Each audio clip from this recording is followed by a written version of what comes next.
Hey, what's up, everybody? It's Wrestling Uncensored. Tonight on the show, we're recapping Smackdown. Charlotte Flair punches Ronda Rousey, busts her open. Holland beats Kofi Kingston. And has Cody Rhodes signed to the WWE? Let's find out.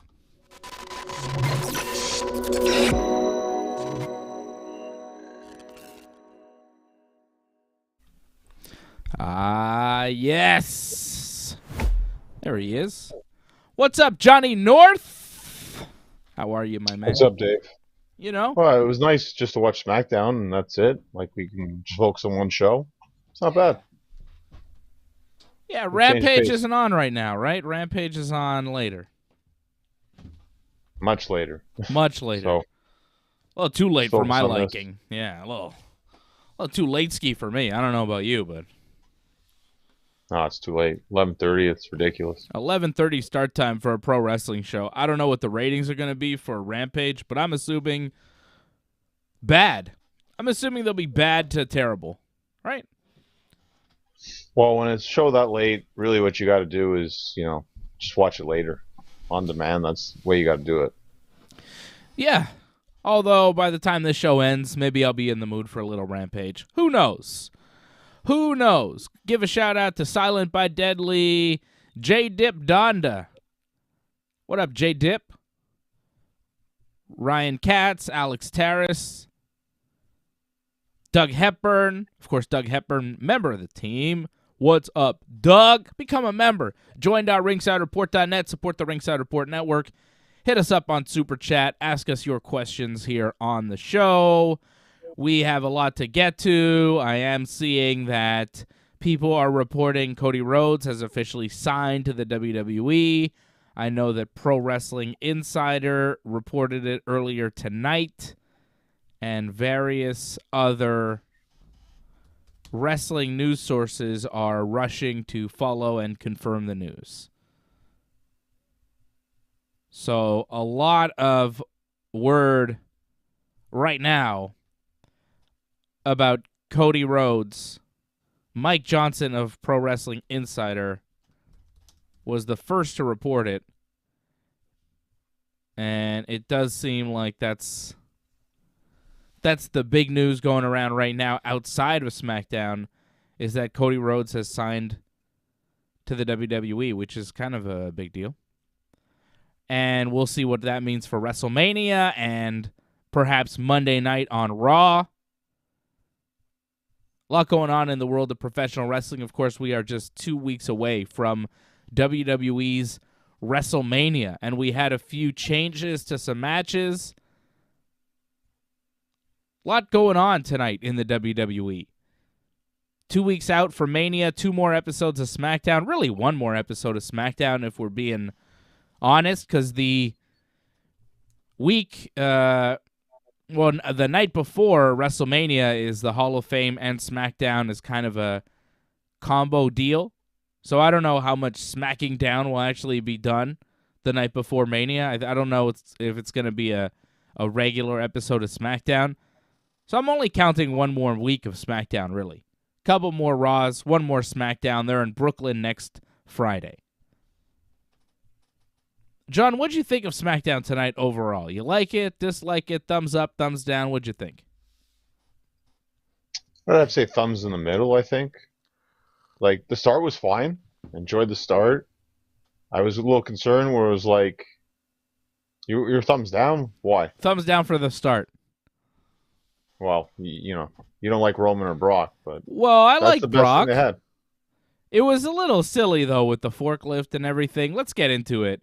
And I knew you were going to like this because this is the kind of stuff that you like and, you know, whatever. This is what you like, and we all like different things in pro wrestling, and that's cool. But, I mean, if you're going to defend this, John, you're going to have to explain some things to me, okay? You're going to have to defend this a little bit for me, buddy. Go ahead. Okay? So Roman Reigns, Paul Heyman, and the Usos are in the ring for the promo.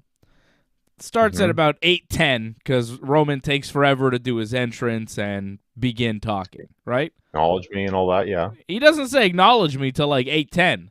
He does the entrance, it takes forever, then he stands in the ring for a while, kind of waiting. That's fine, though, because I only start watching SmackDown at like 8:45, so I'm just skipping ahead. It's good. When you start watching SmackDown at 8:45, you can skip over a lot of the stuff like, this is what you saw before the commercial break. It's like, yeah, I know, I was here.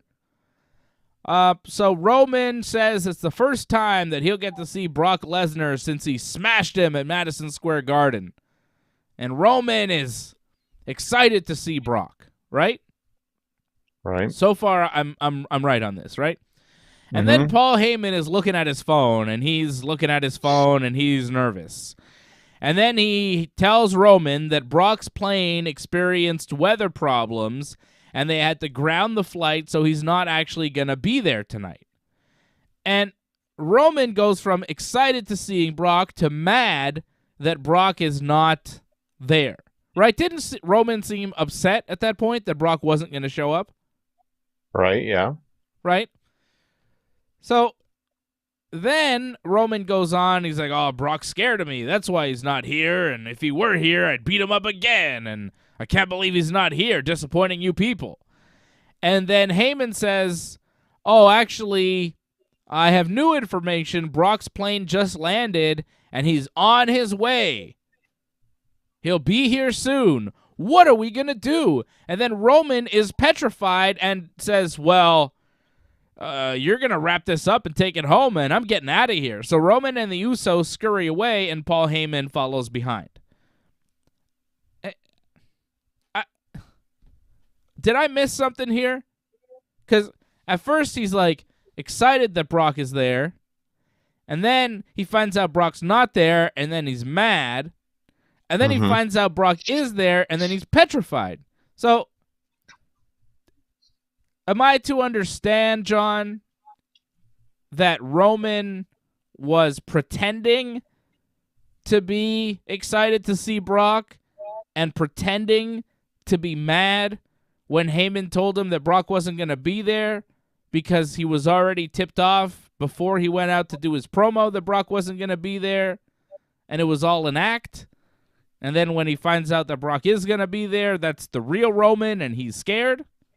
Like, is that what was going on there? Because the character went from, I can't wait to see Brock tonight, to, oh, damn, Brock's not here, I'm really mad, to, oh, no, Brock is coming. And then he doesn't go back to, like, oh, cool, I can't wait to see him. He's like, oh, no, what am I going to do? Like, what?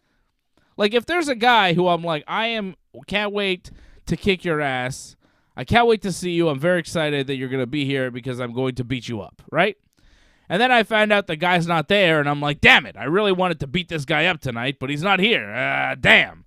And then it's like, oh, the guy is coming, and he's going to be here. I wouldn't be like, oh, no. I'd be like, oh, okay, good. That's the guy I wanted to beat up. Cool. So fight's still on. Cool. Like, why was he scared at the end, John? Defend it.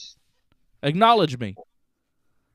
Well, I'll acknowledge the fact Roman's changed here. The fact that that's the way WWE portrays their characters. Like, the heel characters, they'll come off as like, yeah, they're badasses, but then when you confront them, then they play the coward act. As you've seen with most WWE heels, they're pretty much all cowards in the end, and that's pretty much what happened with Roman. Like, he's a big tough guy, but then once you confront him, then he backs down. But he wasn't actually confronted at that point. Like, if he thinks Brock is coming, and he's like, oh, Brock Lesnar, I beat you at Madison Square Garden, and you're a loser, and I can't wait to see you face to face, right? He's under the impression that Brock is coming, and he is excited about that. And then when he finds out he's not coming, he's like, oh, no. But then when he finds out he's coming again, then he's the scared heel? Like, Brock's not there in his face. Why doesn't he continue on the path that he was on before? Like, oh, Brock, good. I'm glad because I smashed you at Madison Square Garden, and I'm going to do it again. Like, I understand the cowardly heel, but what? Well, he only smashed him because he had, like, backup and, like, he jumped him. Now Brock's got the upper hand in this one, and he doesn't like that. How does Brock have the upper hand? It's still 3-on-1. Yeah, but he's coming for them, though. He's not getting the jump on them. Or Roman's not getting the jump on Brock this time. Roman needs that jump. Okay, so Brock's that surprise attack. So Brock's coming to the arena, right? Why doesn't Roman just go hide out in his little locker room for a while until Brock comes to the ring, and then Roman and the Usos show up with like baseball bats, and they just like leave Brock beaten and bloodied? Well, they thought leaving the arena was a better idea. Right. I'm not going to argue with the tribal chief on that one. Okay. But you can't defend the logic of the character. Like, the character makes no sense. At first, he's like cowardly heel, but pretending to be strong because that's what he does. Then he finds out Brock's not there, and he's mad. Then he finds out Brock is there, and he's like, oh, then he decides to be scared? Then he shows his true emotions? He came out under the impression that Brock Lesnar was going to be there. When he finds out Brock's not there, he's mad. Then when he finds out Brock is there again, then he's scared? It doesn't make sense, Sean. It doesn't make any kind of sense. And I don't care about your love for Roman Reigns. You can't defend that character motivation. It makes no sense. It's ridiculous. Roman does stuff on his time, and he needs preparation with stuff like that. So if he's not prepared and he gets surprised like that, he needs time out. But he was prepared.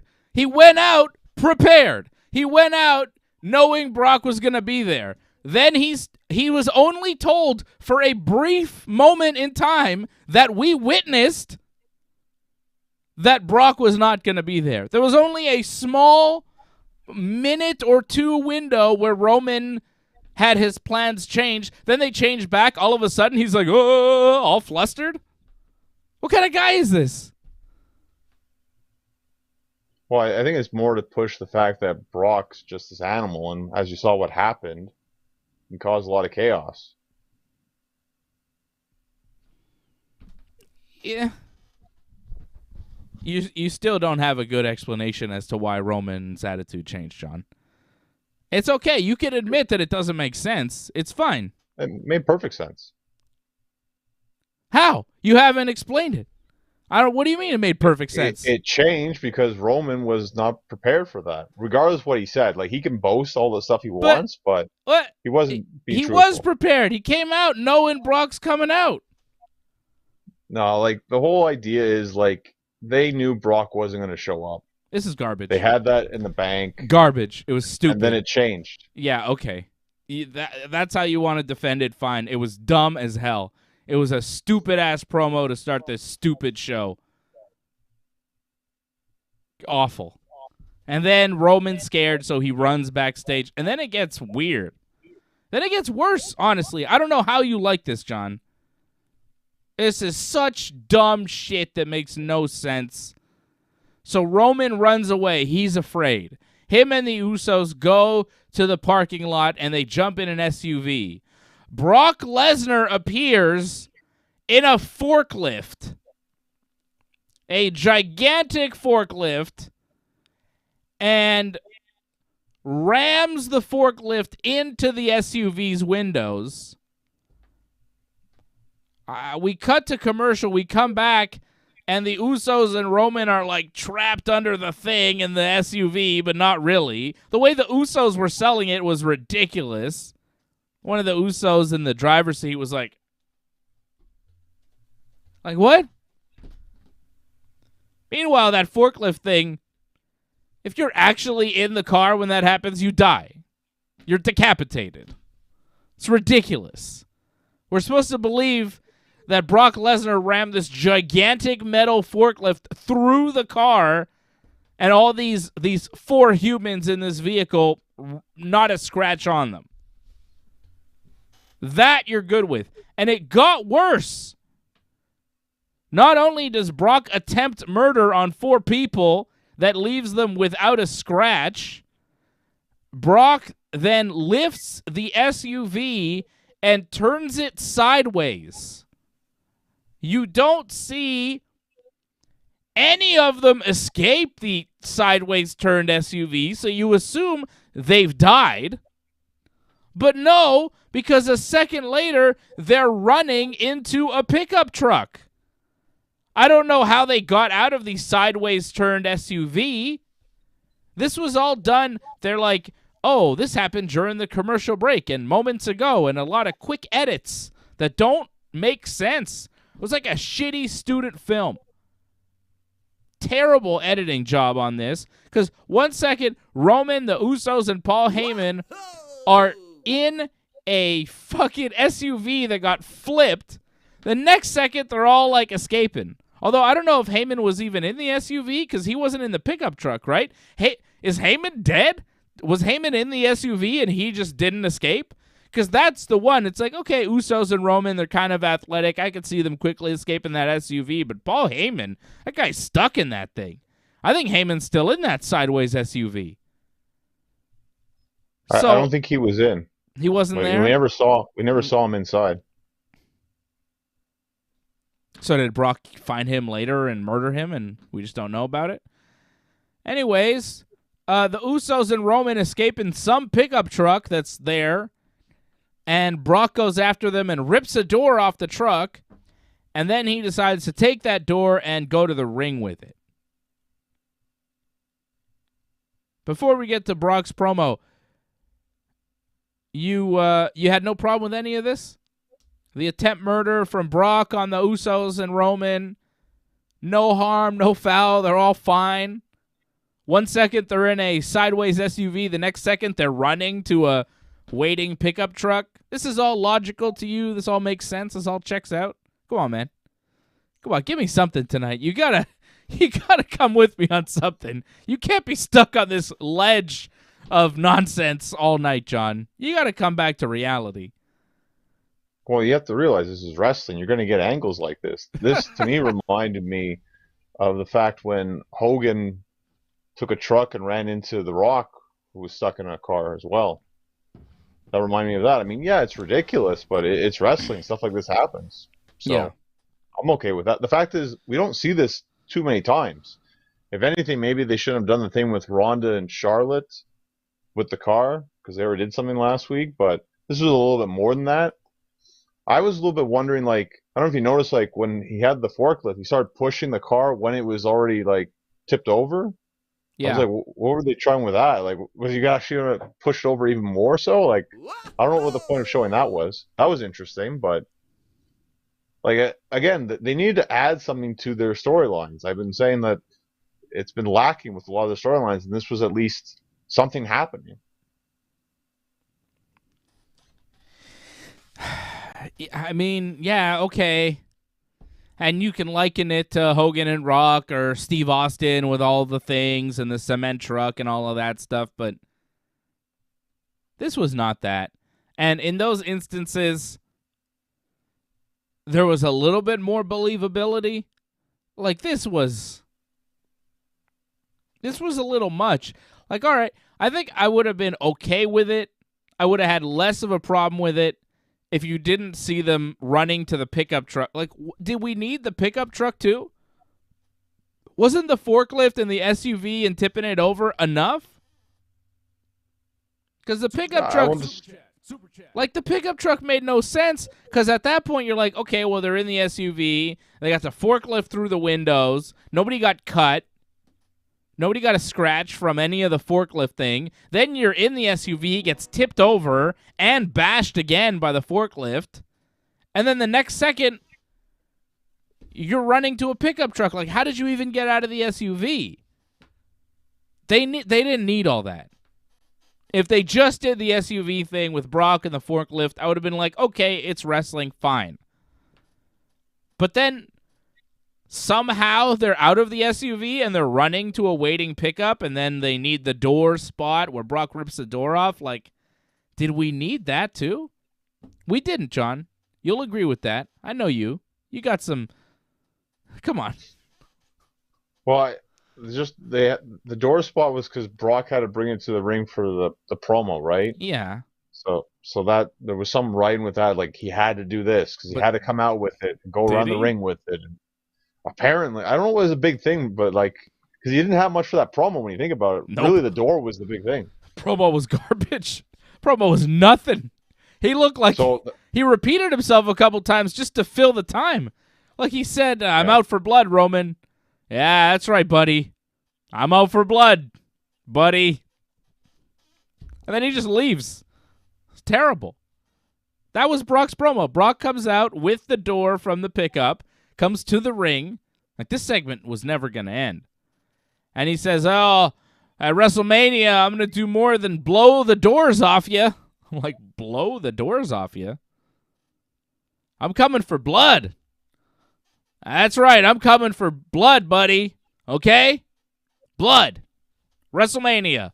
Coming for blood. Brock Lesnar. That's me. Roman Reigns. That's you. WrestleMania. Couple of weeks. Got this door from a pickup truck. Coming for blood. I'm coming for blood. I come for blood. Brock Lesnar. Beast incarnate. Me. This guy. Bye. Bye, everybody. And that was it. It's terrible. Well, I think another reason why we didn't see them like all cut up like in the car was because they're saving, like, when Roman actually bleeds, it's going to be at the pay-per-view. Like, it's ridiculous if Brock gets his revenge too early, right? Yeah.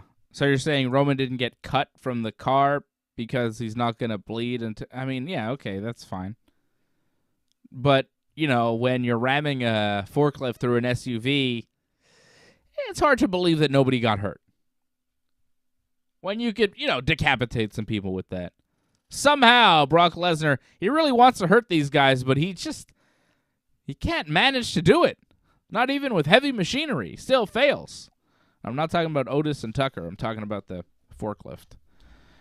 Antoinette renews her membership. 15 months. Thank you, Antoinette. She says, I can listen to Roman all day. Yeah, Antoinette loves Roman. And she also drops a super chat. She's the super chat leader of the night as well. She says, hi, guys. Recipes to Scott Hall. Truly sad. NWO for life. Indeed. Still mourning Scott Hall. And Harold Schneider re-ups his member for 11 months now. Thank you, Harold. He says he'll only believe that Cody's back with WWE when I see him there. Well, tune in to Raw Monday night, Harold. I have a feeling that Raw in Chicago might be the return of Cody Rhodes to the WWE. And Antoinette says, take it up with Vince, Dave. I don't know what I should be taking up with Vince, probably the bad stories. But, you know, Antoinette, Vince stopped taking my calls, so I can just talk about it on Wrestling Uncensored. I don't know. I would take it up with Vince, but he's just not too keen on my thoughts these days. I do the impression to him. I say, hey, pal, it's me, Dave. And he's like, oh, what? Stop calling me. How'd you get this number? And I'm like, I got it through my connections, pal. What are you doing? What are you wearing? He doesn't like when I ask him that. I think tonight we need I should Vinny stop tonight. sexually harassing Vince McMahon on the phone is what I'm saying. Late at night, 3, 4 in the morning. Hey, Vince, what are you wearing, pal? He doesn't like it, you know? So I don't usually talk to him about storylines. I talk to him about, you know, how much he lifts, how much he's lifting, what his traps look like today, you know? Yeah, we needed some Vince. Sorry, John. I'm going to stop talking about Vince. We needed Vince. That was bad. So Michael Cole tells Pat McAfee, you've been summoned to Vince McMahon's office. You better go now, Pat McAfee. And Pat McAfee's the commentary guy, so he goes backstage. And then he comes back and he does a promo in the ring. And he talks about seeing Raw when he was 11 years old and it changed his life. And I was like, God damn, man, this guy. I was like, this guy first saw wrestling and it was Raw? Like, that's the first wrestling you saw? Turns out he's 34, so he's a couple years younger than I am, and only started watching wrestling at 11. That always surprises me, too. I was like, really? Raw was the first show you saw? Like, I'm used to hearing guys talk about Superstars or Saturday Night's Main Event. First wrestling show you ever saw was a Raw on TV? I think most kids will probably tell you it was probably Raw or SmackDown at this point. I know. And then I realized, oh, I'm old. I'm old now. Yeah, there you go. Yeah. We're old guys now, John. Feels good to be an old guy. Oh, I'm doing a lot of old guy things lately, and it feels great. McAfee says he was asked by Michael Cole to come work on SmackDown, and he accepted, and it's his dream job, and he loves SmackDown. And then Austin Theory comes out, and I guess Pat McAfee was told by Vince backstage that he had to apologize to Austin Theory for attacking him last week, even though Austin Theory's been antagonizing him and they are building towards a match at WrestleMania, so I don't. And then Pat says, oh, I'm sorry for beating your ass last week, and I'm sorry that you're a punk-ass bitch, and then Austin Theory pushes Pat McAfee, pushes him across the ring, and then leaves, and that was it. And yeah, if they would have shown Vince at some point, I would have been more interested in this terrible, boring, useless feud and match. Like, what the hell is this? This was the lowest point of SmackDown, and SmackDown wasn't good. But this was the worst part. Pat McAfee and Austin Theory doing an in-ring promo to promote their match that is kind of about Vince, but isn't really at this point. Although you wish that it was about Vince and less about Pat McAfee and Austin Theory. What's the story here? They're both obnoxious? Well, I think the story is, like, it's his dream to have a match at WrestleMania out of nowhere. And Austin Theory is the protege of Vince, and it gives him an opportunity at WrestleMania. That's pretty much the story. this just goes to show you, man, there's not much of a sizzle to this like story, and you just based on them talking, it's not strong enough. You need to add something. You needed Vince. Like, I don't know why we went from him going to the back, walking, and then walking from the back. We wasted so much time doing that, and there was no payoff with Vince. That was very disappointing. I wish we saw Vince. And, like, the crowd wasn't really behind Pat McAfee either for that promo. I think the crowd was like, we don't want to see you cut a promo, dude. Get the hell out of here. When Pat McAfee picked up the mic in the ring, you're like, what? What? Well, he's not like super over with the crowd because he's not a wrestler. That's the thing. And That's I right. don't think everyone's seen him wrestle before. But I think he'll probably win a lot of people over with his match. What? Yeah, but you got to, again, realize out of all the celebrity matches, like, more than likely, that's going to be the best one. Disagree. Like, you actually think Knoxville and Zayn's going to be better? Probably. Or, I mean, at least Logan Paul is a real athlete, unlike Pat McAfee, who just punted a football. Logan Paul fought Floyd Mayweather. That's right. He's in a tag match. I don't care if Pat McAfee played in the NFL. Logan Paul is the real athlete, in my opinion. How do you like that, John? So what? He played in the NFL. All he did was punt. He's a punter. Logan Paul boxed Floyd Mayweather in an exhibition fight that went to a draw. But he still went in there and did it.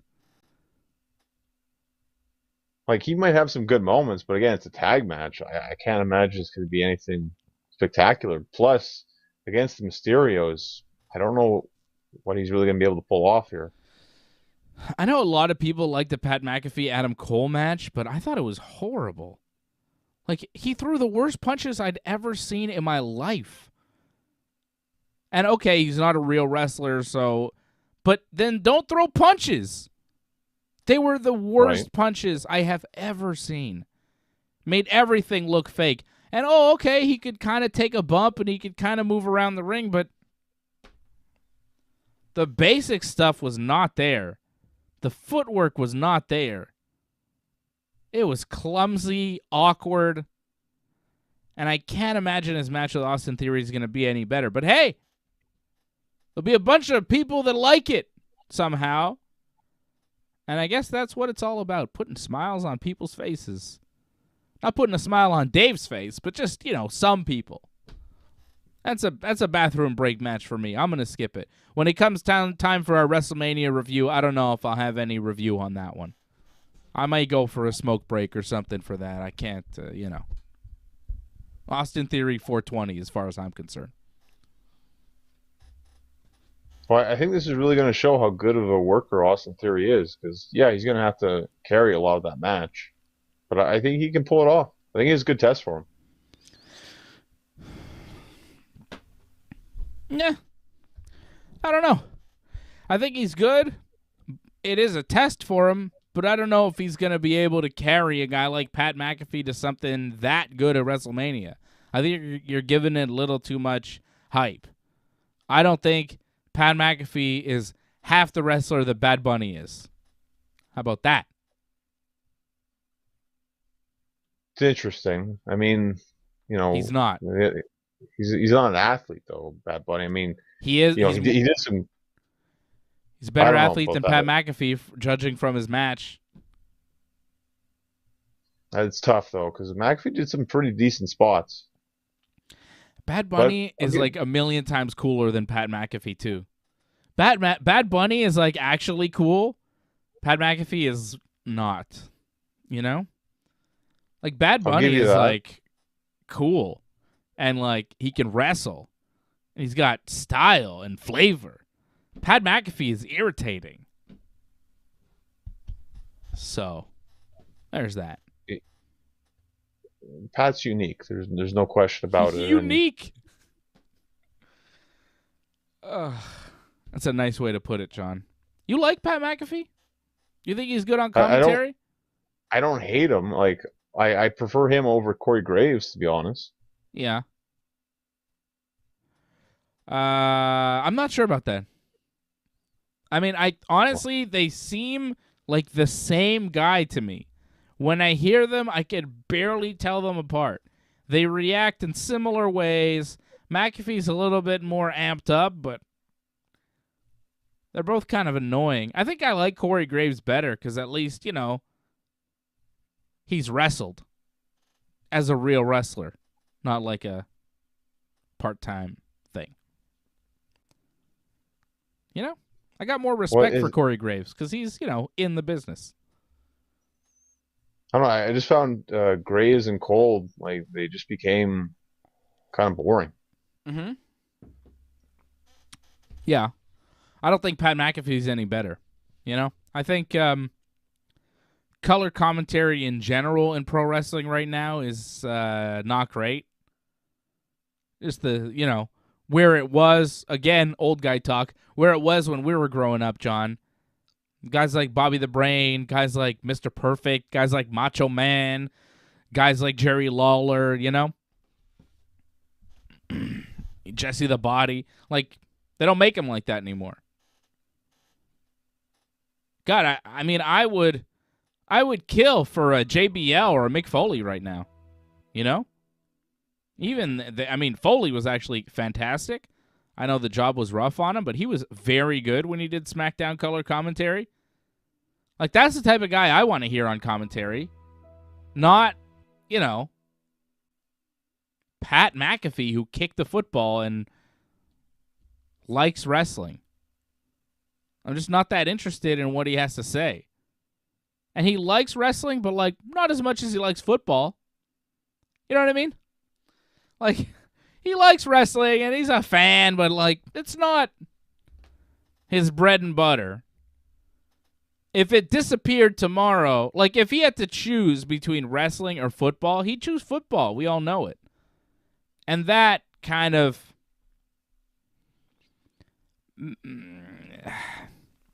it makes wrestling fans not like you. You know what I mean? Like, when your primary thing isn't pro wrestling, it's like something else, you're seen as an outsider. That's how I kind of see Pat McAfee. Like, he's a football guy who kind of likes to be in wrestling, and there's a lot of wrestling people that like football. They're marks for football, and McAfee's kind of plugged into that world, and he podcasts, and he talks to football guys, and it's a lot of football talk, and they like that, and they like that about him, so it works for WWE. But as a wrestling fan, I'm kind of like, yeah, all right. And I'm not a football fan either, so it doesn't work for me at all. I think if you're a big wrestling fan and a big football fan, maybe it works a little better for you because you have this appreciation for McAfee. But to me, I'm just a wrestling fan. I don't care about football. John, you just changed. What happened there? Well, I was gone for quite a bit, actually. I guess you didn't notice. No. Yeah. Oh, you all right? Yeah, I'm okay now, but yeah, the internet died again. Your internet died? Yeah. Oh, wow. I was just jabbering away. I didn't even know you were gone. Well, that's good. Sorry about that, John. Oh, it's fine. I was just saying that Pat McAfee is kind of seen as an outsider. He's a guy that would prefer football over pro wrestling. If he had to choose football or wrestling, he'd choose football. And I think a lot of wrestling fans don't like that, and a lot of people in WWE are football marks, so they're fine with it. But a lot of wrestling fans who love wrestling don't love a guy that's, he's more about something else than the thing that you're all about, Well, you could say the same thing about Ronda, too, no? No. Like, if she had her opportunity, I don't think she'd fight. No, I don't think so. I mean, she knows that's done. She knows she's done there. Well, you look at a lot of people, though. A lot of people had different interests. And Brock went to UFC, played football, But then he came back to wrestling. So, I mean, you could have other interests. Yeah, but I think wrestling fans don't embrace Brock that much because they know that he doesn't really care. And he doesn't love it as much as, I think one of the reasons why wrestling fans embrace a guy like Bret Hart or Steve Austin so much is because that they eat, sleep, and breathe professional wrestling. And most people in the wrestling business are like that. Most people that are involved in professional wrestling, they think about pro wrestling 24/7. It's a weird thing about wrestling, but if you are a wrestler, if you're into wrestling, like a lot of the people involved in the world of pro wrestling are like very involved and can talk about wrestling and think about wrestling for most of their lives.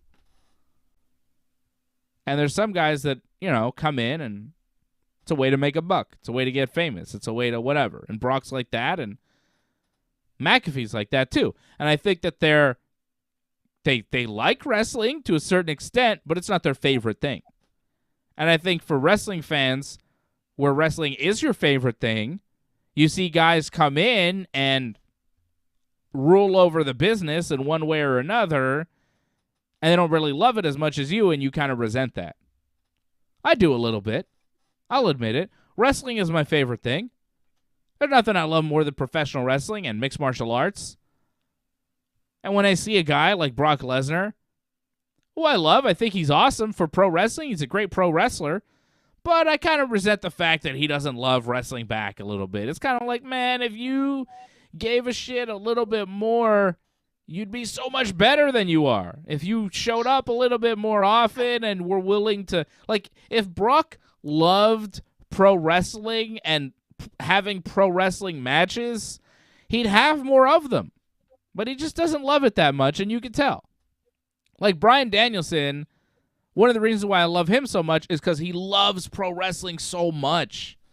He wants to wrestle. He wants to have matches. He doesn't care where the match is. He doesn't care if he's wrestling in front of 20 people or 20,000 people. He doesn't care if he's making $20 or $20,000 for the match.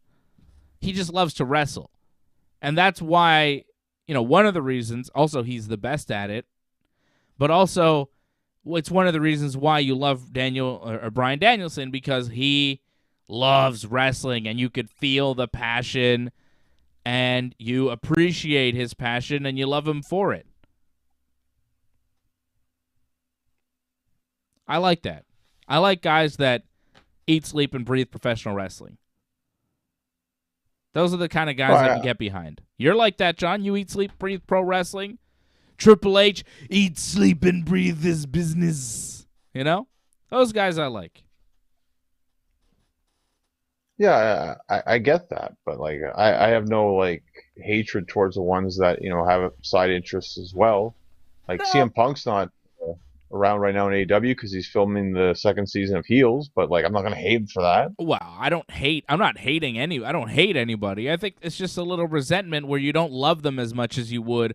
Like, I really like Brock. I think he's great, but I don't love him as much as I would if he wrestled, maybe once or twice a month on TV. Like, Punk wrestles on TV. He loves pro wrestling. Brock, like, I don't think Punk's in it for the money. I think Brock is in it for the money.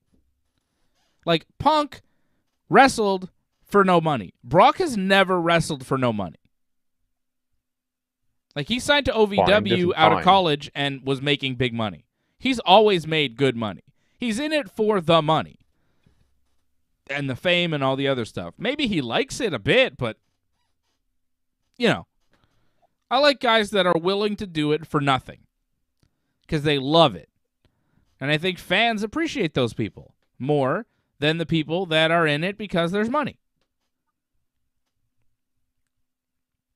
Like, yeah, I could see that point of view, but I think people also want the larger-than-life athletes, larger-than-life superstars, and Brock has that. He has that aura about him. Of course. Not all the other guys have that. It's hard to get that. No, you're right, and that's why the wrestling business tries to bring these people in. That's why they're recruited, because they're amazing looking. They might not love professional wrestling, but they recognize, hey, professional wrestling loves me, and this is a way to make money, and I can get into this. Like Lex Luger came in. He wasn't a guy that loved pro wrestling. He was heavily recruited, and he had a great career. He looked incredible. He was an attraction right off the bat. You see Lex Luger, and if you don't know who I'm talking about, Google him, kids. The guy was gigantic. Still, I'd say the best physique in the history of the business. The total package, Lex Luger. He just looked him and like... the Warrior. Lex was more cut, though. I don't know. Ooh, Warrior, you gotta see no, early Warrior. nah, I know Warrior was crazy Jack too.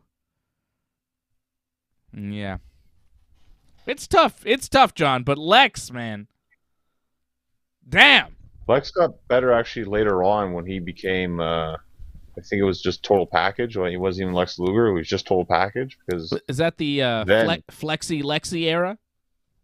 pretty much. Flexi Lexi, brother.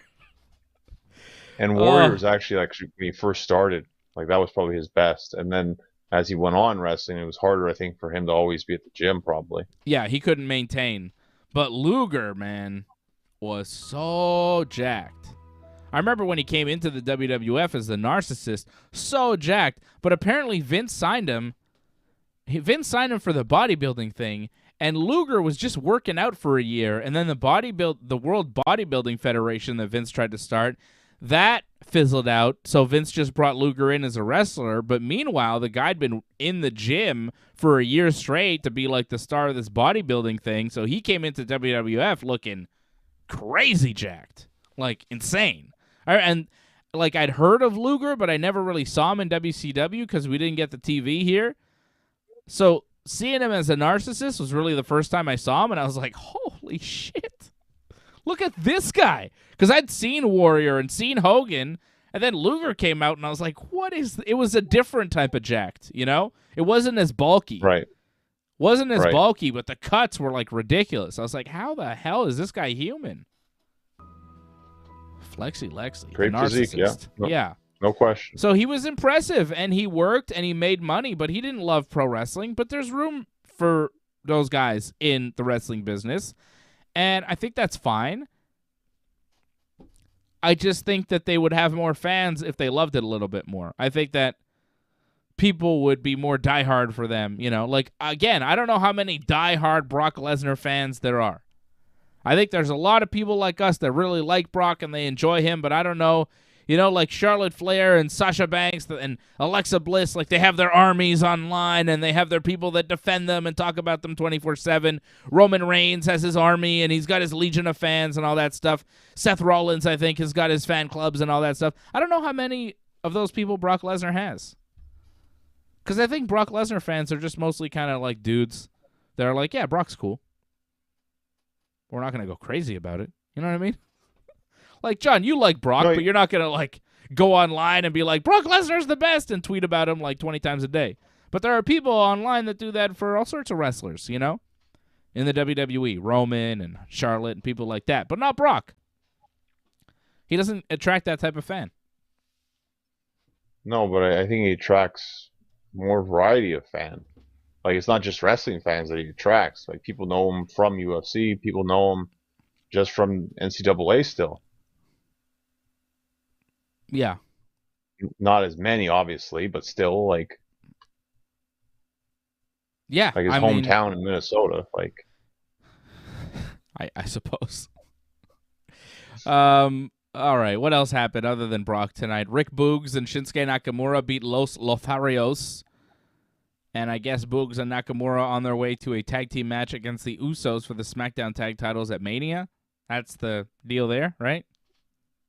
Right. What'd you think of the match? Any thoughts? I mean, pretty basic. I just thought it was kind of ridiculous how the kiss cam is always like same girl, but the girl's always in the same spot all the time. Like, I think it's the same girl.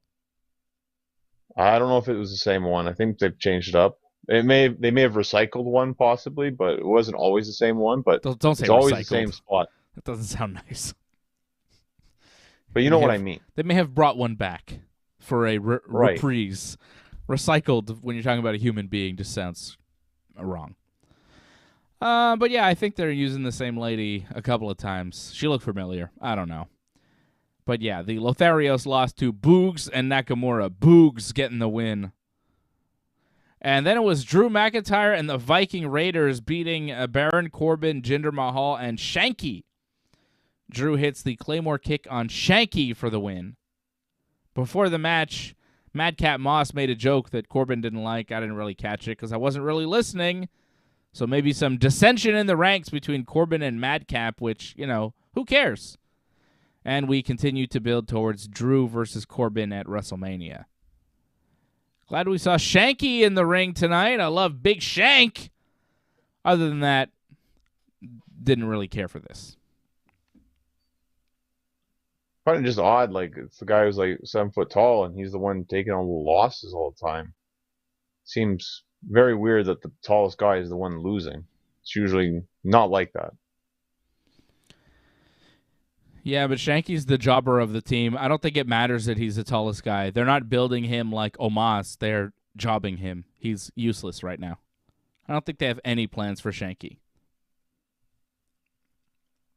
You know, That's too bad because, like, you look at him and it's like, oh, we think there'd be something. But yeah, I don't think he's ever really won a match. No. But, you know, when I saw Jinder come out with his two goons, I was like, Shanky and then Veer. And I was like, Veer, Venus, this guy's got something. And he's coming. I don't know when, but he's still coming. Right in your face. Veer Venus. Sami Zayn challenges Johnny Knoxville to change the stipulation to their match to make it anything goes at WrestleMania. And then Johnny Knoxville cuts a promo on a cell phone where he accepts this anything goes stipulation. I guess Johnny was watching SmackDown and he sent the promo in to accept the challenge. Is that what we're supposed to believe? I guess so. It's a pretty quick turnaround, too. Sammy makes the challenge, and then we have a match, and then Johnny Knoxville's there accepting the challenge on his cell phone. Okay. So it's going to be anything goes. Sami Zayn versus Johnny Knoxville at WrestleMania. I actually like that. I mean, if you're going to have a jackass guy in a match, you better give him some weapons. You know, you better make it anything goes. Let's see some falls and crashes. And I think this might be the best celebrity match because say what you want about Johnny Knoxville and your interest level for this one. Guy takes a hell of a bump, brother. He's a hell of a bumper, that Johnny Knoxville. I mean, not in the traditional flat back bump, middle of the ring wrestler sense, but he's one tough son of a bitch, and he could take some punishment, right? Yeah, he can bump. That's pretty much what we know so far. I just feel this stip was just added so they can add in the rest of the cast of Jackass, pretty much, so they can interfere and help him win. And I think it's just going to be a bunch of stupid things like, you know, the taser or something like that. I don't think it's going to be really cool spots. I think it's just going to be dumb spots, to be honest. Taser? I don't want to see a taser. Well, we saw that before, remember? Yeah, in the beginning there. I want to see Steve-O light somebody on fire. You're thinking really good stuff. These guys aren't in their prime anymore. Like, I don't know if we're going to stuff like that. Steve-O lighting people on fire was my favorite. I used to have a DVD of Steve-O's where he would light people on fire. And he had a girlfriend, and on his live show, she would take her top off, and then he would pour like lighter fluid on her, and he would light her breasts on fire. And that was one of the stunts on the show. That was Steve-O's live show. And I remember seeing that on DVD and thinking, God damn, this is one crazy lady. It's like not just Steve-O. It's like, oh, here's his girlfriend. And it's like, oh, there goes the top. And you're like, whoa. And it's like, oh, now they're on fire. And you're like, what? Steve-O just lit people on fire. And it stayed with me. You never seen breasts on fire before, John. You never seen that in your life. I have on the Steve-O DVD. Couldn't believe it. And I thought, seems dangerous. I don't know about that. And on our next show, John, we're going to light your balls on fire. I think Steve-O's lit his balls on fire. I think his butt, if not mistaken. They did the thing about lighting their butt on fire. There you go. That was the third movie. Doug Hepburn says Johnny's new gimmick, the Recycler. I believe that's D-Bry, no? Well, Bryan Danielson was doing that in WWE for a brief period, yeah. And now there's chat. People in the chat are debating who has the best body in WWE now. Somebody's saying Bobby Lashley. Somebody's saying Roman Reigns. Somebody's saying Sasha Banks. Somebody's saying Charlotte Flair. I don't know what we're talking about here, but A lot of people. There's Anthony McDonough. Shout out Anthony out in London. Our buddy Anthony, member of the team. Anthony, Doug, Antoinette. I saw Ray Cruz here tonight. Shout out to all the members joining us. Harold Schneider. Thank you for tuning in live here on the Ringside Report Network. Johnny, your thoughts? Best physique in WWE right now? I tell you, Ridge Holland's pretty jacked. Rick Boogs. Rick Boogs has got quite a physique, too. Yeah. I mean, I think you got Drew McIntyre. Oh, yeah. No question about that. My God. Huge, man. You saw that. Yeah, I saw him recently, and he's just so tall and big and jacked, it's ridiculous. I'd say Drew McIntyre probably has the best body in WWE. When we're talking about the men. Women, I'd say Rhea Ripley, because she's just so jacked and big. Although Bianca Belair is freaking jacked, too. I mean, if we're talking all of wrestling, it'd be Jade Cargill, obviously. But Bianca, I think, Bianca and Rhea, to me, have the best physiques as far as women in WWE. I'm not talking about, what I like as far as, I'm talking about muscles and jackness, That's all I talk. I don't care about that other stuff. I'm talking about pure wrestling look, brother. And I'd say Drew McIntyre and Bianca or Rhea. It's tough with Bianca and Rhea because Bianca's more cut, but Rhea's got more size to her. She's got big shoulders, too. Jacked. Right. She looked big tonight. Charlotte not as jacked as she used to be. I saw Charlotte at the house show. She looked like she slimmed down. Like she's not as bulky. She's still in great shape, but she used to have more muscle mass, I think. Seems like she's got a little bit less these days. Different training. Well, it's probably just it's easier to move around when you have less weight on you. So, yeah, it's better for her. Yeah, maybe it's just different training regimen and, more functional, less heavy weights. I don't know what she's doing, but she looks like I remember the last time I saw her live, she looked more jacked. And this time I saw her, I was like, oh, Charlotte seems smaller. But Rhea Ripley, she's fantastic. Rhea Ripley had a match tonight. It was Liv Morgan and Rhea Ripley versus Sasha Banks and Naomi. And this may have been the match of the night. I don't know about you, John. It was. I thought it was too. Yeah, right? It's good. Except for the finish. Yeah, it was good. Whoa. Did we just agree on match of the night? And is it a match with Liv Morgan in it? Wow. Well, I feel like Rhea really carried this match a lot, but yeah sure. Well, Rhea against Sasha Banks and Rhea against Naomi in this match was really good. Especially Sasha. I mean, Sasha Banks, too. My God, she's great. Everything she did in this match was perfect. I was like, man, Sasha's so good. She's phenomenal. I still don't like how this whole tag thing was put together. It seems very lazy, but oh well. It is what it is, right? We got 2 more weeks before Mania, and we're trying to throw Natty and Shayna into this match. So Liv Morgan and Rhea Ripley versus Sasha Banks and Naomi goes to a no contest when Natty and Shayna attack and beat up everybody. Carmella and Zelina, the tag team champions, were on commentary. They showed up and joined in Natty and Shayna's beatdown of Naomi and Sasha. And then Shayna and Natty kind of pointed at the WrestleMania sign and stared down the champs. And Carmella and Zelina looked a little worried. And then we go backstage a little later on, and Shayna and Natty talking to Sonya Deville, who informs them that they have been added to the women's tag team title match at WrestleMania. So it will now be Shayna and Natty versus Naomi and Sasha versus Rhea and Liv versus Carmella and Zelina in a fatal 4-way for the women's tag team titles at WrestleMania. I mean, it was lazy, I guess, but how else are you going to stick them into this match? You wanted to put Natty and Shayna into this match. This was a way to do it. I don't know if it was the best way, but, it's just not that important. In the grand scheme of WrestleMania and WWE, this is just, let's throw this in there. Let's just get it done. I just didn't like the way they did the DQ. I mean, they slide in the ring, they stand up, and then just a lazy stomp, and then I'll ring the bell. Like it wasn't like run to the ring with authority, like put a beat down on people. Just a little stomp thing. Like it to me, that looked absolutely awful, and I would have been pissed at the two of them. Like they put on a good match like that, and then kind of like a flat like DQ finish like that. I would have been mad. You thought Shayna and Natty's attack wasn't impactful enough?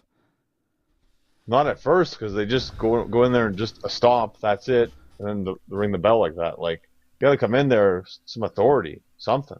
Yeah. I thought it got going though. Yeah, but like after they've already came in the ring and caused the DQ. Like that should have happened right from the start. All right. I didn't love the finish, but I thought the match was really good. It's kind of a lazy way out of doing a finish between these two teams, though, right? Like Liv and Rhea versus Sasha and Naomi. You don't really want to have a winner because you don't really want to tip your hand either way of who the stronger team is going into Mania. You want to keep them all somewhat equal, but when you're going to have the match and then you have no finish, it kind of sucks. To me, it seemed like Sasha and Naomi were the stronger team because it looked like they had Rhea beat a couple of times. But, the DQ finish happened.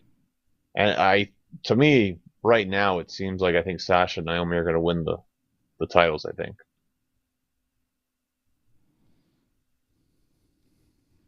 Sasha and Naomi?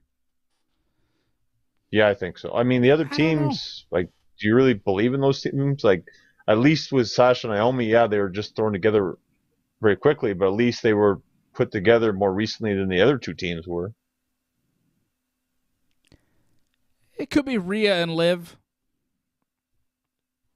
I mean, of course, it could go any of the ways, right? But I'm just saying, the way I'm looking at it right now, it just seems like Sasha and Naomi, out of all the teams, like, I think they're the most over team, I think. Do you really want to stick Sasha in a tag team for a long enough period of time where she has to hold the belts and drop them and do a program with Naomi as a tag team wrestler? I think it's kind of a waste of Sasha. I mean, there's that way of looking at it, but then it's like it's a big thing for Naomi because she's never won the tag titles, and it helped her a lot. So, yeah, I think you're right with that, but for Naomi, it would be huge. Unless you can bring Bayley back with a tag partner to feud with Sasha and Naomi. Make it worth something. Because I say it's a step down for Sasha to be involved in the women's tag team title division because the division is a joke. It's barely a division. They don't focus on it. They don't do anything about it. I mean, Carmella and Zelina are the tag team champions right now. They took them from Rhea and Nikki Ash. It's not been a focused on division, and Sasha Banks is one of the biggest stars in the company. It's like, let's put Brock Lesnar in a tag division for a while. No, why? Let's not do that. I mean, Sasha's not Brock, but you get the point. Like, do you want to put Sasha in that kind of nothing division for that long? I wouldn't. Well, it's just to give her something right now because she's not going to be the SmackDown or Raw Women's Champion, right? So, give her something. After WrestleMania, though, what happens with the SmackDown Women's title? Say Ronda wins, which I think we all expect her to, beat Charlotte. I mean, Ronda's going to need some opponents. Sasha's a good heel. Or Ronda could be a heel and Sasha could be the babyface. Like,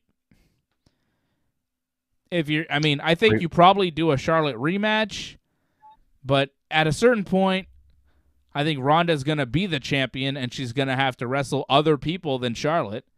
And on SmackDown, Sasha seems like the best option after Charlotte. What are you going to do? Carmella? Zelina against Ronda? Like,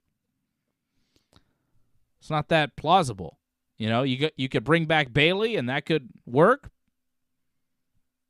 Other than that, I think you need Sasha for Ronda.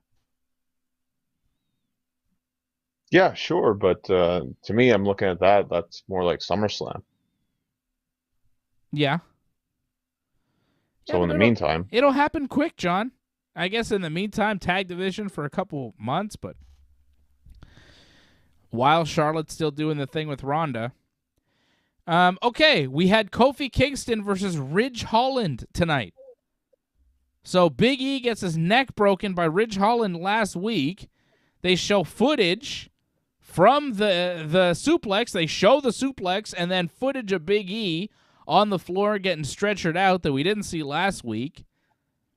Commentary made sure that even Ridge Holland wished Big E a speedy recovery. So Ridge is not that bad of a guy, even though he's supposed to be the heel. I mean, maybe run with it, Ridge Holland, you know? well, I think they did that because like to kind of put over the fact that this isn't a storyline. Yeah. And I can kind of understand that, and I understand your point too, where it's like, well, hey, be a heel, but I think the way they have it, where it's like this wasn't supposed to happen, and that's their way of saying that. Yeah, and it wasn't supposed to happen, and I get it, and, you know, but sometimes when real things happen, you make a storyline out of it. And Big E, Big E knows the wrestling business, and he seems to be in good spirits. Like, Well, you're doing the match too, right? He's wrestling Kofi. I mean, yeah, work with what you have, right? But they yeah, decided not to. yeah, which I get, but I don't get. Anyways, Ridge beat Kofi. So Kofi's by himself. Right. Ridge has got Sheamus and Butch ringside. Pete Dunne. Pete Butch. Pete Butch is ringside with Sheamus. Sheamus distracts the referee. Pete Butch knocks Kofi off the top rope. Then the referee seems to eject them from ringside. But then Butch decides, as he's halfway up the ramp, to run back to the ring, into the ring. Yeah. Sheamus pulls Pete Butch out of the ring, but it distracts Kofi and allows Ridge to hit his finisher for the pinfall in the middle of the ring. Jeez. Talk about a sad moment for the New Day. Big E gets his neck broke last week, and then this week, Ridge just beats Kofi. Ouch. I thought maybe, Xavier Woods comes back and we have a happy moment. He stops Kofi from losing, helps Kofi win. Something. But no.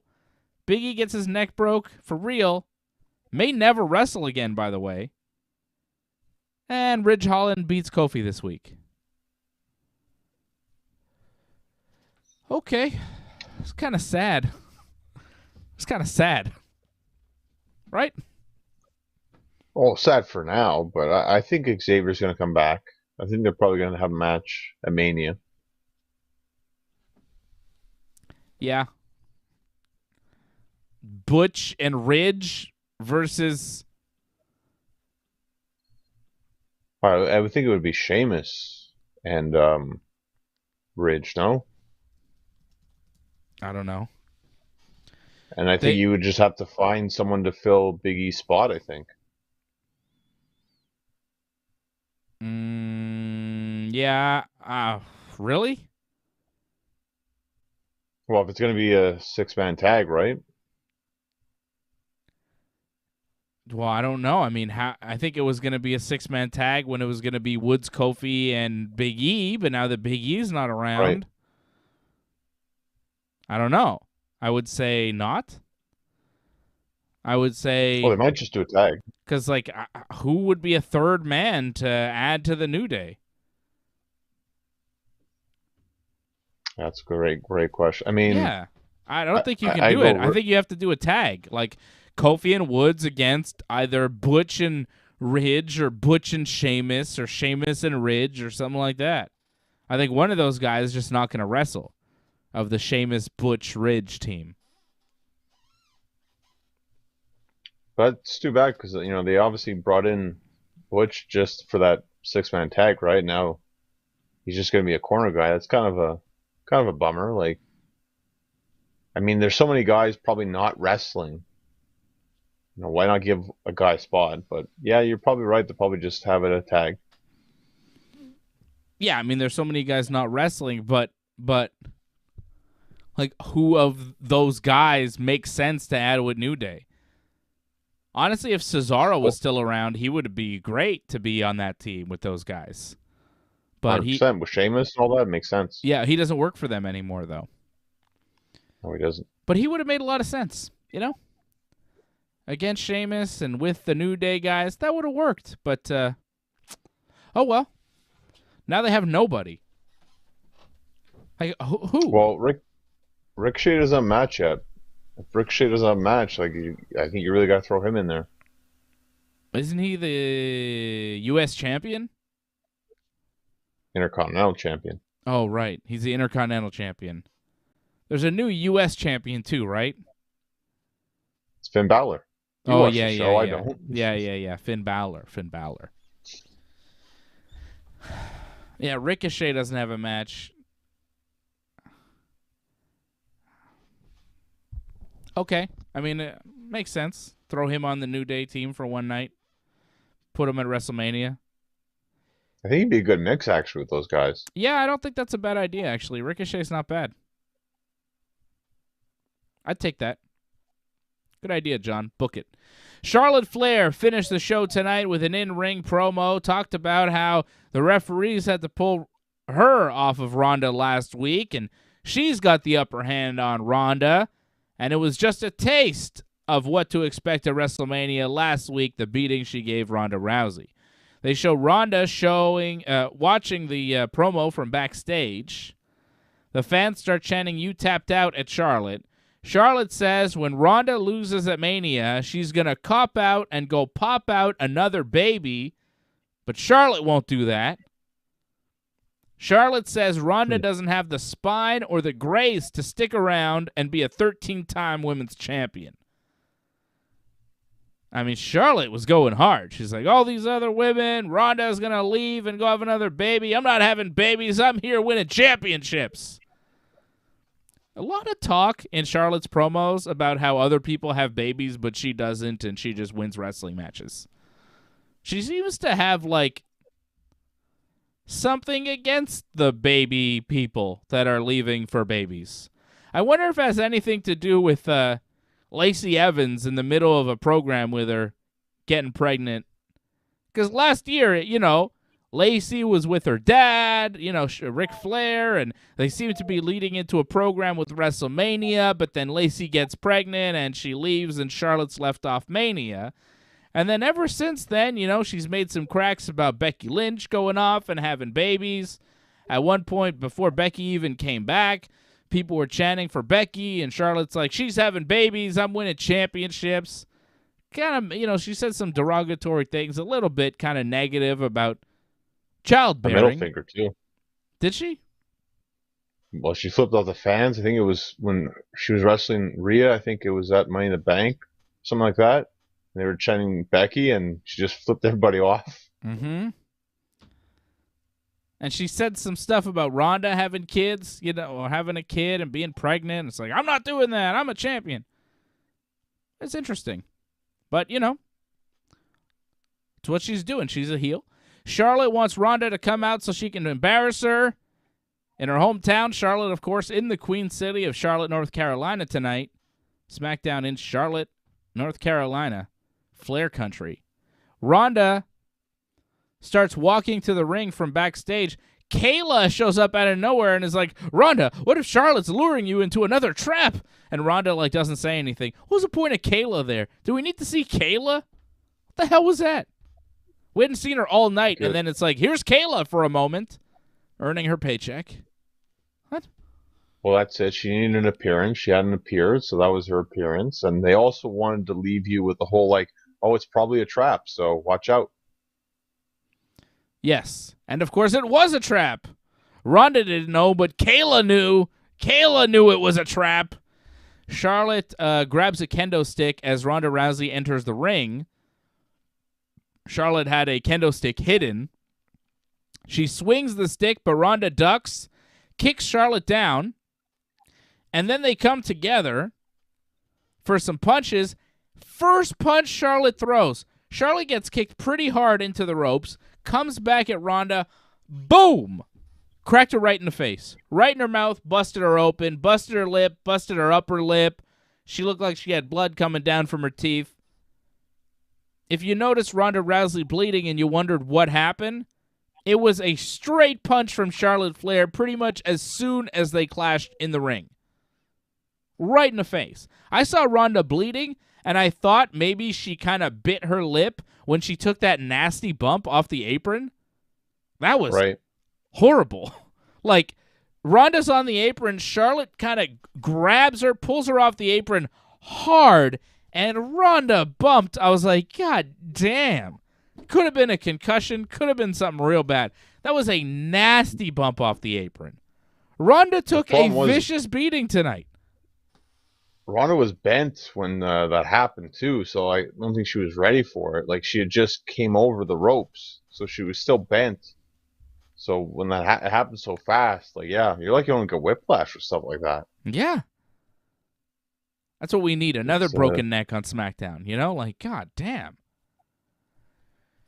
So, Ronda's bleeding. Ronda gets dumped to the floor off the apron. Ronda tossed Charlotte into the ring post. Charlotte threw a kick, but Ronda grabbed it, reversed into an ankle lock. Charlotte grabs the kendo stick, smacks Ronda with it. Ronda doesn't sell it at all. Charlotte goes, bam, in the back. Ronda, like, stands up and kind of looks at her. And then Charlotte grabs the kendo stick and goes behind Ronda and kind of does a chokehold onto Ronda, tries to get her to tap out, but doesn't. Lets go of the chokehold, pulls Ronda, who's kind of beaten up and choked out, pulls Ronda over to the announce table, picks her up, powerbomb through the announce table. Charlotte Flair stands tall. Huh? The announce table that broke earlier in the match with Kofi and Ridge Holland, when Holland just touched it and it broke. Did it break? It broke, yeah. Well, it doesn't take much for those announce tables. If you saw the way they broke it again, it pretty much, they just reassembled it. It looked like Lego, and it just fell apart the exact same way. That whole announce table is like a Lego announce table. That's how it's built. It's designed to crash. It's not a real table. It's a crash table. It's, you know, it's designed to kind of break apart and be put back together. Like, when it breaks, it's not like, oh, no, it's broken. We need to get a new announce table. It's like, no, here, the pieces kind of crumpled apart. Let's snap them back in place and keep going. Right? It's not a real table. It's a gimmick table. But still, when you get powerbombed through it, it's something. It's a good bump. Well, there's TV monitors on there too, right? So I mean, it makes an impact. It crashes, you know, Ronda falls to the floor underneath. It's pretty good. It was a good way to end the show, and it was something this feud, again, needed. You needed to put some heat on Ronda, and this worked. It's more from last week, right? Charlotte looked real strong last week. She stood tall after the beating last week. And I said, you need to keep Charlotte strong because no one believes she's going to win at Mania. So you got to have her beat up Ronda Rousey leading into it to make you think, oh, maybe Charlotte's got the upper hand on Ronda. And 2 weeks in a row, probably 3 weeks in a row, they'll do it next week too. I think Charlotte's going to get all the over going into it, and then Ronda will win the match. But the beating last week was pretty good. The beating this week was even worse. Fantastic beatdown. Like, it just went crazy, you know? Like, it was like, okay, Charlotte's doing her promo, and then Ronda comes in the ring, and as soon as Ronda got in the ring, ducks the kendo stick, the kick from Ronda, you know, nice kick. Charlotte comes through, bam, punches her in the face, busts her open right away. The bump off the apron from Ronda, the powerbomb through the table, the kendo stick shot that Ronda no-sold. That whole thing was chaos. I fucking loved it. That was my favorite part of this whole show. The end with Ronda and Charlotte. It was awesome. Chaotic melee to close the show. Fantastic. I'm just not a fan of this idea of that you're trying to make someone tap out. Like, that's a big accomplishment when you're not actually wrestling a match. And when you're pretty much just having like a street fight, making someone tap out, like that's a major accomplishment. Like it just, that to me seems kind of ridiculous. Because Charlotte trying to make Ronda tap out when she's using a kendo stick to choke her can never happen in a match. So what's the big thing about making her tap out when you can't actually do that in a match? You know, it's to prove the point. Because Ronda's made Charlotte tap out in the ring on TV. So With a Charlotte, move. yeah, with a move, but Legal move. Charlotte's just trying to get one back. She's trying to get one back. I mean, whatever. I don't care. The making her tap out thing versus I'm going to make you tap out. It's, to me, secondary in this feud to the violence that's being shown, and the match that I think is going to be pretty violent. If these, small instances of physicality between Charlotte and Ronda are any indication, we're going to see a pretty solid match at WrestleMania. All right? I guess we'll wait and see. Like, I hope so. Like, high expectations for that one, but I mean, it's tough because you have Ronda coming back. She hasn't wrestled much. She hasn't been too impressive. And to throw her up against Charlotte in like the main event of night one of WrestleMania, it's a big ask. I think she's going to deliver. I'm looking forward to it. I think Charlotte and Ronda is going to be a great match. Charlotte Flair is a big-time main event performer. She's going to deliver. When the lights shine brightest, the queen comes to play. That's why they call her the queen. She's the best. She's going to deliver at WrestleMania. She can be. I'm telling you, John, her and Ronda are going to kill it at Mania. You're going to be surprised with how good it is. I promise you. Well, we've seen this match be good before. They wrestled Survivor Series one time. This is a very good match. Yeah. However, that's when Ronda was wrestling almost all the time. Yeah. Can they do it again? And the potential's there. They just got to be able to deliver. I think they're going to kill it. I think it's going to be fantastic. It's one of the matches I'm looking forward to the most at WrestleMania. Sami Zayn versus Johnny Knoxville, now an anything goes match at Mania. Shayna Baszler and Natty Neidhart added to the Fatal 4-Way Women's Tag Team title match with Naomi, Sasha, Rhea and Liv, and Carmella and Zelina. And Pro Wrestling Insider reporting tonight that Cody Rhodes has indeed signed with the WWE. The rumors have been strong about Cody versus Seth Rollins at WrestleMania.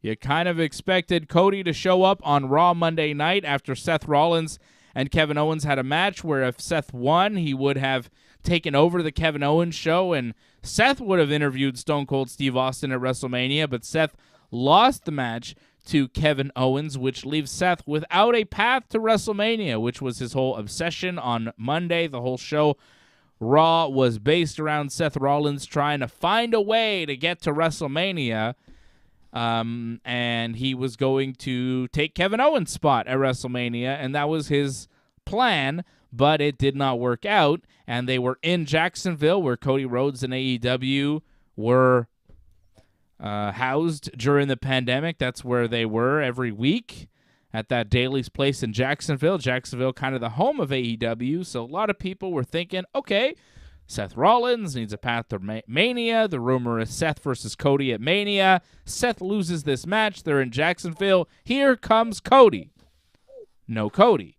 Now, tonight, Pro Wrestling Insider is reporting that Cody's actually signed his contract. I think Cody maybe didn't actually sign the deal. They were hoping to sign Cody. They were negotiating with Cody, and they have a plan for Cody and Seth at Mania if they can sign Cody. And it seems like tonight or today at some point they did finally dot those I's, cross the T's, and signed the contract, put pen to paper. And Cody Rhodes, I think, is going to be on Raw Monday night to get this program going with Seth Rollins. You're 2 weeks out from WrestleMania. Raw is in Chicago, Illinois, one of the best crowds for professional wrestling in the world, and of course the place where AEW held their first ever pay-per-view.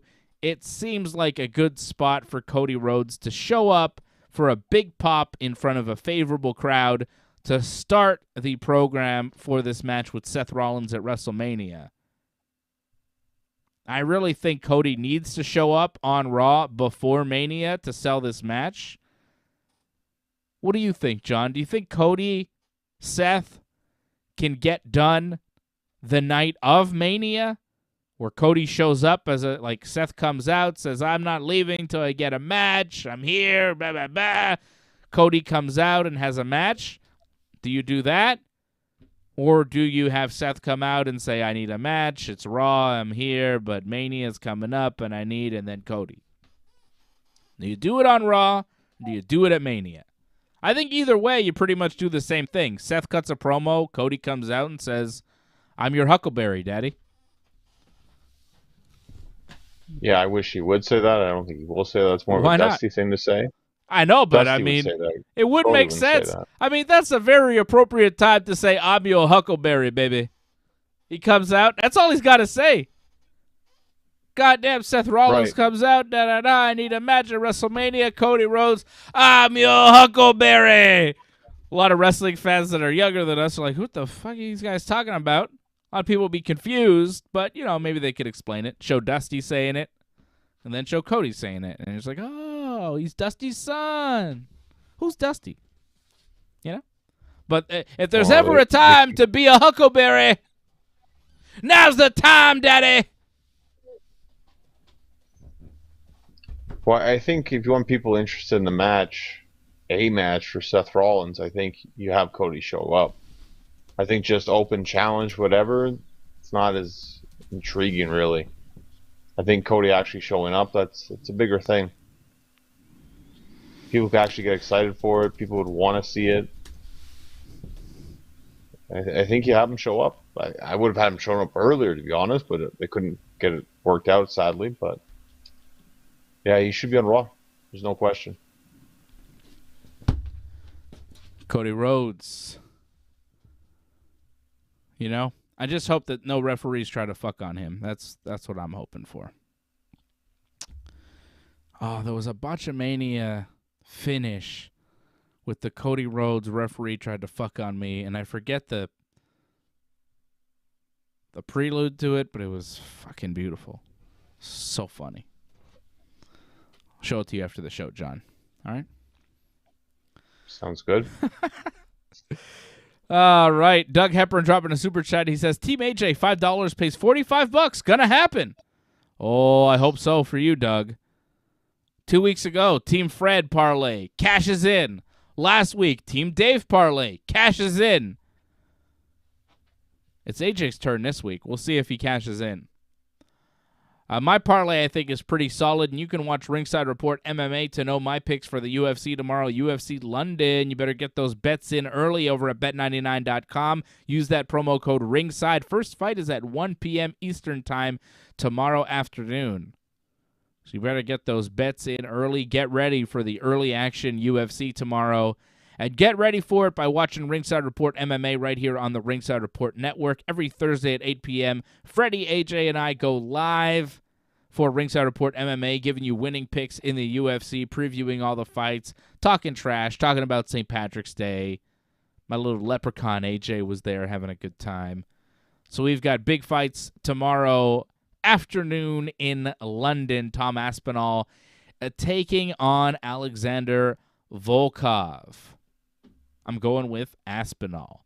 Also like Paul Craig as an underdog. I think that's going to be a good one against Nikita Krylov. I got Craig in that one. Going to use his jiu-jitsu. Paul Craig, one of the best jiu-jitsu guys in the UFC right now. Jason Pete, shout out Jason Pete, member of the team. He knows about jiu-jitsu. Jason Pete, one of the best jiu-jitsu guys in the chat right now. Probably the best. I don't know about, Antoinette's jiu-jitsu, but I'd say Jason Pete. I know Jason is a jiu-jitsu guy, so he's probably pretty good. Although Antoinette is tough. I'm not messing with Antoinette. I've met Antoinette before. You don't want to mess with Antoinette, John. You know it. Is AJ not in the chat? AJ's not in the chat. And his jiu-jitsu, he says it's good, but I never seen it in action, so I don't know. I believe him, but, I challenge him. I try to poke the bear to see if he'll fight me. Because I want AJ to beat me up and show me some new moves. But he refuses to do it. So I tell him that he's scared of me, even though I don't think he is. And I think he'd probably beat me pretty bad. But I tell him he's scared to try and, trick him into wrestling me and just showing me some moves. I just want help from AJ. I want some tricks. I think it'd be fun to do jiu-jitsu with him. I think he'd probably smash me. But, he never takes me up on the offer. And at this point, I just have to say he sucks at jiu-jitsu, and I would completely destroy him if we rolled. I'd choke him unconscious very quickly. He wouldn't tap because his ego's too big, but I'd grab him in a choke, and I would put him out. That's right, AJ. Well, I hope he's seeing this. He'd be so mad. I got an idea for you. What? Tell him he's got no balls? WWE style. Yeah, I don't know if he'd get that one, though. That's the problem. No, he wouldn't. But, yeah. But just got to confront him tomorrow at the barbecue. There's no barbecue. Confront him. No barbecue. There was. That's too bad. No, we're not doing a barbecue. AJ was like, hey, let's do a barbecue on Saturday. And then after the show, Fred's like, I can't. I got other plans. AJ makes plans like, a day before. And he's like, let's have a big thing tomorrow. And we're like, no, we're not prepared for this. Like, I don't know what it's like in AJ's house, but in my house, I got to give people warning, and we got to make a plan, and we got to, AJ's like, let's go. I'm sure that's fun for everybody around him. Oh, boy. Yeah, no barbecue tomorrow. Freddie and I are like, no, AJ, we can't do that tomorrow. It's not happening. What? I don't think AJ invited anybody for a barbecue at his house either. I think AJ said, let's go to Fred's for a barbecue. Hey, Fred, why don't you feed it? Yeah, that's what he said, right? Oh, we should all go to Freddy's for a barbecue. I'm like, well, what? Why is Fred burdened with that? Why does that, didn't make sense. I mean, I'm happy he didn't suggest let's go to Dave's for a barbecue. But no. Yeah, I don't know if that would work out too well. Didn't happen. Brian Firth dropping a super chat says, hey, guys. Hey, Brian. Joining us a little late tonight, Brian. The show's over. So it's, luckily for you, you can go back to the beginning and watch it again because that's how YouTube works, When the show's over, you can just start again and watch it over and over again if you want to. It's up to you. Or you can watch many of the shows that we have here, a great variety of shows on the Ringside Report Network. Thank you, Brian, for the super chat. Appreciate you. All the members joining us here tonight, Brian Firth, Jason Pete, Doug Hepburn, Antoinette. Antoinette loving herself some Roman Reigns tonight. Antoinette likes Friday nights, of course, for Roman. Anthony McDonough out in England. My man Anthony staying up late with us. And Harold Schneider as well. Thank you, Harold. Member for 11 months now. Antoinette member for 15 months. Unbelievable. Over a year. Harold, you're going to hit that 1 year next month with us. So thank you, Harold. Thank you, Antoinette, for sticking with us. And everybody else. Everybody else supporting the Ringside Report Network. Doug Hepburn, you are the super chat leader of the night. Thank you, Doug. Thank you, Brian, for supporting tonight. Thank you, Doug, for supporting tonight. And thank you, Antoinette, as well, for dropping a super chat. Appreciate everybody supporting the Ringside Report Network. And Doug Hepburn, you are the super chat leader of the night. He says Basic Instinct just came on. Okay, Doug, well, I get you. He's going to go watch that. I know what Doug's doing. I might go watch myself some AEW Rampage. Although I'm waiting for the live coverage to begin shortly. It hasn't started yet. You can't see that. Forget it. It's all it's because the basketball game isn't over yet, probably. Basketball? They said the coverage, Rampage would start after the game ends. NBA? Or I think maybe March Madness, to be honest. Right. All right, then. Well, I don't know too much about that, John. I don't know much about the madness, the March, nothing. You know why? Because pro wrestling is number one for me. pro wrestling and mixed martial arts. Everything else, I got no time for. I used to watch March Madness. I used to fill out a bracket. I got no time for that anymore because I'm 24/7, 365 professional wrestling and mixed martial arts. I got at a certain point, I was like, this other stuff is fine, but I'm all about the pro wrestling. I'm all about the fighting. I'm going to be watching fighting all afternoon tomorrow. 1 p.m. Eastern time is the first fight, and I'll be there watching the fights on UFC Fight Pass. People think this is a joke, you know? This is not a joke. I watch every Raw, every Dynamite, every Smackdown, and every single fight that happens in the UFC. I don't just watch the main event or the main card. I watch every single fight that happens in the UFC. There may be a fight or two I'll miss once in a while, but I'm pretty much watching from the first prelim to the main event each and every UFC card. Because I love it. I can't get enough. And I got money riding on the shit too, so that helps. But no, I mean, I love fighting, you know? I'm a big proponent of mixed martial arts. I'm old enough to remember a time when it wasn't a sport, and it's still amazing to me that it is. You know?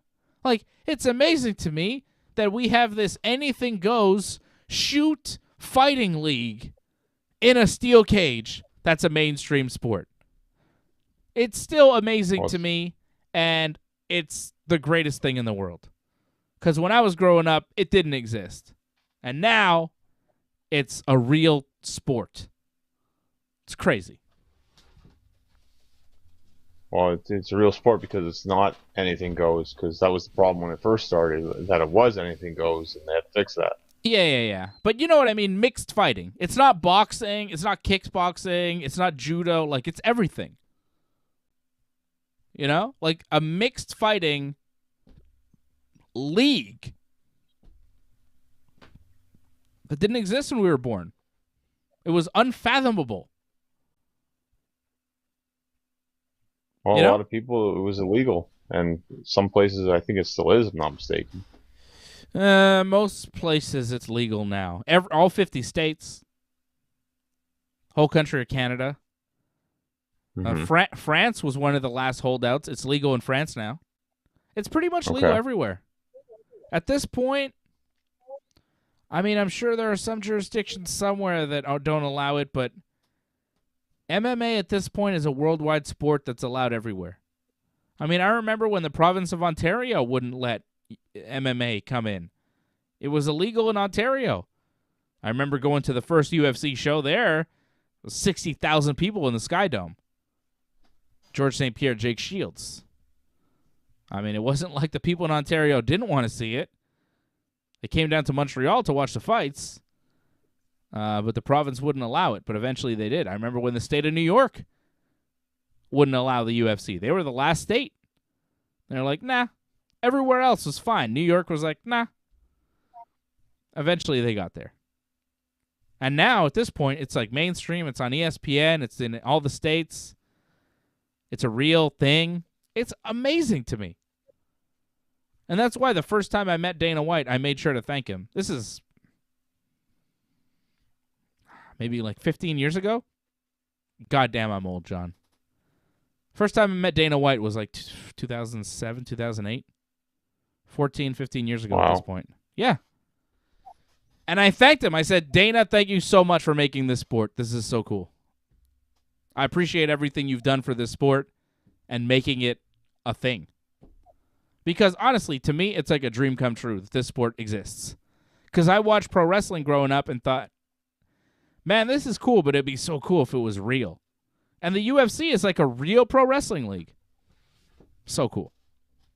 So yeah, you can say what you want about Dana White, but if it wasn't for Dana and the Fertittas, MMA would not be a sport. The UFC would not be where it is, and MMA would not be anywhere near where it is. So, you know, you can criticize Dana and his business practices or whatever, but first time I met Dana, I made sure to thank him for his contribution to making this thing a real sport. Because it's, you know, provided me with so much in my life. Mixed martial arts is responsible for so many good things in my life. And if not for Dana White and the Fertittas, I don't know if a lot of those things would exist. Would I know about jiu-jitsu if the UFC wasn't around? I mean, Hoist Gracie popularized it at first in 93, but MMA wasn't really that popular back then. I don't know if I would have heard about it, and I don't know if it'd be, certainly jiu-jitsu, the sport of jiu-jitsu, would not be anywhere near as popular as it is now without the UFC existing. So it's pretty damn cool. I'm very thankful. And I'm thankful that kids now grow up in a world where this is a possible sport to practice and, get into. It's amazing. So that's it. I love the UFC. Speaking for your future offspring, I'm guessing. I mean, unless they're Conor McGregor, I'd rather not. You know what I mean? At this point, it's not really worth the risk for the money. Unless you're GSP or Conor McGregor, like the outliers that do wind up making tens of millions or hundreds of millions. Like, okay, there are some guys that are making the big coin, but still, it's like for the amount you have to put into the sport, the risk on your body, it's like, I don't know if it's worth it.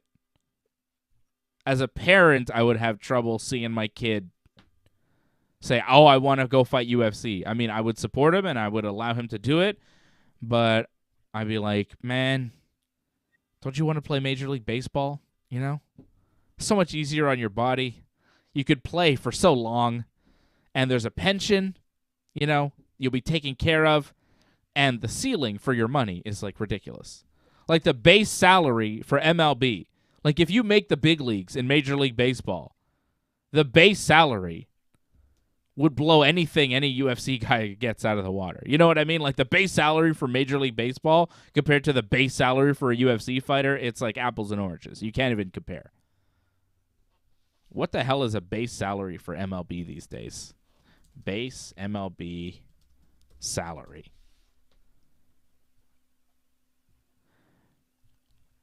Thing is, you're looking at $500,000. It's $570,500. So it's almost $600,000 base salary for MLB. Almost, like, it's over $500,000. I mean, base salary for UFC, you're getting maybe 20 and 20 on an opening contract. I know it used to be 10 and 10. It might be 15 and 15 if you got a good manager. And that's $15,000 to show, $15,000 to win. So if you don't win, you're walking away with $15,000. If you win, usually I think your contract goes up. Like, if you win, say you're making 15 and 15, you might make 30 and 30 your next fight, and if you win that, maybe you'll make 40 and 40 or 50 and 50. So maybe you fight 3 times a year, but if you add that up, I think it's maybe $100,000. So base salary in the UFC pales in comparison to base salary in Major League Baseball. Also, in Major League Baseball, the wear and tear on your body is nothing compared to MMA. It's really nothing. Such an easy life. Well, unless you're a pitcher. No, it's still nothing, John. Oh, my arm hurts. Oh, I need Tommy John surgery. Wah.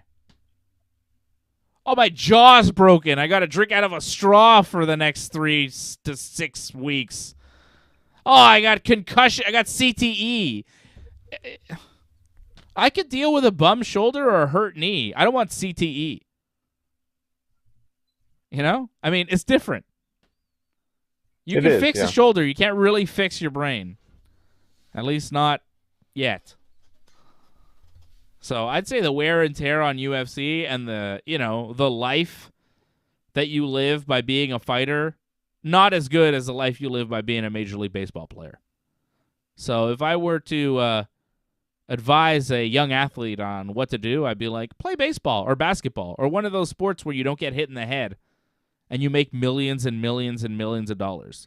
I'd say stay away from football and hockey and boxing and MMA. and play baseball or basketball because your brain won't take a beating. You know? It's smart, John. It's not as fun. It's not as fun. I played baseball a long time. Baseball's fine. I was pretty good at baseball. I was a much better baseball player than I am a fighter, but goddamn fighting is so much fun, you know? I don't even get hit in the face. I do jiu-jitsu and stuff like that. So much more fun than baseball for me. I like it so much more. Striking people out is fun. Hitting home runs is fun. Choking a motherfucker and making him tap, whew, more fun. More fun. The human chest that is jiu-jitsu, for me, more fun than baseball. I like playing baseball. I was good. But I like fighting better. Fighting is harder, takes way more out of you, and I'm nowhere near as good at it as I was at baseball. But I like fighting more. More fun for me. But hey, I'm not making money doing either, so what do I care? I just do what's fun now. It's interesting. Well, wait and see, right? You still got a couple of years before the young ones grow up. Before what? My baseball playing days are over? What are we talking about? No, before your young ones grow up. Oh, I've got more than a couple years, John. I got more than a couple years. I mean, one of my young ones isn't even born yet. Coming soon. She's about a month away. Oh, boy. All right. That's it. I'm going to go watch Rampage now. I see Darby Allin against The Butcher. I'm going to go watch that. All right? You're on your own for the rest of it. Thank you, everybody. Appreciate you. And that was it. I'll be back Monday night after Raw, hopefully after Cody Rhodes appears. I'll be here Monday after Raw with my brother, talking about Raw. Simon Brothers Super Show. It's the Super Simon Brothers Super Show. Da-da-da-da-da-da. New Mario Kart courses came out today. They are very good. Thank you, Nintendo. You did it again. That's it. I'm back here on the Ringside Report Network Monday night, every Monday after Raw, every Wednesday after Dynamite, every Friday after SmackDown, every Thursday night at 8 p.m. for Ringside Report MMA, and here for every UFC pay-per-view and after every WWE pay-per-view as well. Thank you to Doug Hepburn. You are the Super Chat leader of the night, right here on the Ringside Report Network.